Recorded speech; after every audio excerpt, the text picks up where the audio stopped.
Hello friends, I welcome you again to my channel DLI dedicated to learn and improve। अपने previous video में corporate employees के लिए financial year 2025-26 के लिए income tax as per new tax regime कैसे calculate करना है मैंने वो एक्सप्लेन किया था। इस वीडियो में मैं बात करूंगा कि कॉर्पोरेट एम्प्लॉयज़ के लिए अगर कुछ लोग ओल्ड टैक्स रिजीम ऑप्ट करते हैं तो उसके लिए टैक्स कैलकुलेशन कैसे होगी। अब ओल्ड टैक्स रिजीम में न्यू टैक्स रिजीम से क्या क्या डिफरेंट है मैं सिर्फ उतनी ही बात करूंगा।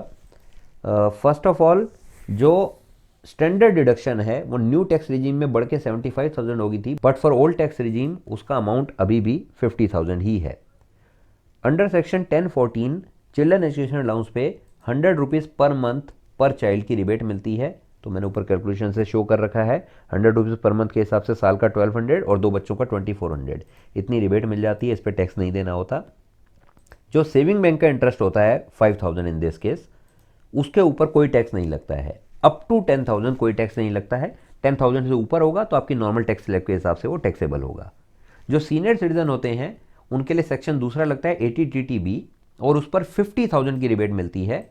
और एक और डिफरेंस है कि ये जो रिबेट नॉर्मल एम्प्लॉयज़ के लिए होती है ये only for saving bank interest होती है। एफडी पे अगर आपने 1 रुपया भी कमाया तो उसके ऊपर आपको नॉर्मल टैक्स स्लैब के हिसाब से टैक्स देना होता है। हाँ, अगर आपकी टैक्सेबल इनकम 12,75,000 से नीचे आ रही है इन दैट केस आपको टैक्स नहीं देना पड़ेगा, बट अदरवाइज वो आपकी इनकम में काउंट होता है। लेकिन सीनियर सिटीजन के केस में जो एफडी का इंटरेस्ट है वो भी इस रिबेट में काउंट होता है, इस सेक्शन में वो काउंट हो जाता है। तो जो 50,000 की रिबेट है ये नॉर्मल सेविंग बैंक इंटरेस्ट और एफडी इंटरेस्ट ये मिलाकर है। अब 50,000 से ऊपर अगर इनकम जाती है तो वो आपकी टैक्सेबल होगी। तो यहाँ मैंने टोटल इनकम कैलकुलेट की है कि ये जो ग्रॉस इनकम थी इसमें income from FD, income from saving bank account minus standard deduction minus children education allowance और माइनस ये वाली रिबेट। तो ये जो फॉर्मूले मैंने लगाए हैं आप यहाँ ऊपर देख पा रहे हैं। जैसे ही मैं क्लिक करता हूँ तो किन किन सेल में फार्मूले लगे हैं वो यहाँ पे हाईलाइट भी कर देता है। तो ये मेरी टोटल इनकम आ गई जिसके ऊपर मेरा टैक्स लगेगा।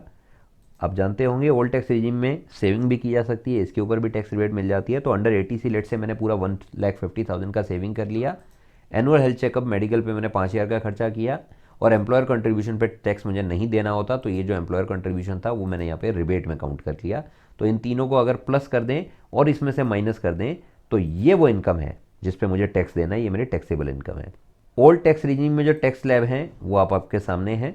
2.5 लाख तक कोई टैक्स नहीं, 2.5 से 5 लाख तक 5% का टैक्स, 5 to 10 लाख 20% का टैक्स और 10 लाख से अबव जितनी भी इनकम है उसके ऊपर 30% का टैक्स। जो सीनियर सिटीजन है उनके लिए 2.5 की जगह 3 लाख तक नो टैक्स, 3 से 5 लाख तक 5% एंड सो ऑन। और जो सुपर सीनियर सिटीजन है यानी जो 80 ईयर्स अबव हैं, senior citizen 60+, super senior citizen 80+, तो उनके लिए 5 लाख तक तो कोई टैक्स नहीं है। 5 लाख से 10 लाख तक 20% है और 10 लाख से ऊपर की इनकम पे 30% का टैक्स है। तो जो टैक्स कैलकुलेट होकर आ रहा है वो आ रहा है 2,44,488। इस पे आई एम एज्यूमिंग कि इस पर्सन की सेम शॉर्ट टर्म और लॉन्ग टर्म कैपिटल गेन ये है और इसके ऊपर टैक्स जैसे मैंने पीछे एक्सप्लेन किया था ये आ गया है। टोटल टैक्स आ गया, 4% सेस लगा के आ गया। इंटरेस्ट अंडर सेक्शन 234B और C जो आपका दिखा रहा होगा पोर्टल पे रिटर्न भरते समय वो आप यहाँ पे मेंशन कर सकते हैं। तो नेट जो टैक्स पेएबल होगा वो इतना हो जाएगा। एम्प्लॉयर ने कितना टैक्स पे किया अगेन मैंने इसी से लिंक कर दिया है उसको, बैंक ने कितना पे किया एट्सेट्रा। तो आप देख सकते हैं फाइनल जो टैक्स पेबल आ रहा है वो 1,30,948 आ रहा है, जबकि यहाँ ओनली 41 था। आप देख सकते हैं कि टोटल टैक्स जो ओल्ड टैक्स रिजीम में बन रहा है इस पर्सन का वो 2,56,998 बन रहा है, जबकि न्यू टैक्स रिजीम में 1,25,000 था। तो एज ऑफ नाउ बहुत रेयर ही कोई पर्सन मुझे लग रहा होगा जिसको ओल्ड टैक्स रिजीम सूट करेगा। अदरवाइज तो सब लोग अभी न्यू टैक्स रिजीम को ही ऑप्ट करेंगे, तो उनके लिए बेनिफिशियल रहना चाहिए। ये था प्राइवेट जॉब में काम करने वाले लोग कैसे अपनी सैलरी का रिकॉर्ड मेंटेन कर सकते हैं, अपनी इनकम का रिकॉर्ड मेंटेन कर सकते हैं और उनकी इनकम टैक्स की कैलकुलेशन वो कैसे समझ सकते हैं। गवर्नमेंट सेक्टर में जो काम करते हैं उनके लिए मैं अलग से एक वीडियो बना दूंगा क्योंकि ये वीडियो बहुत स्ट्रेच हो जाएगा otherwise. So thank you so much for watching this video.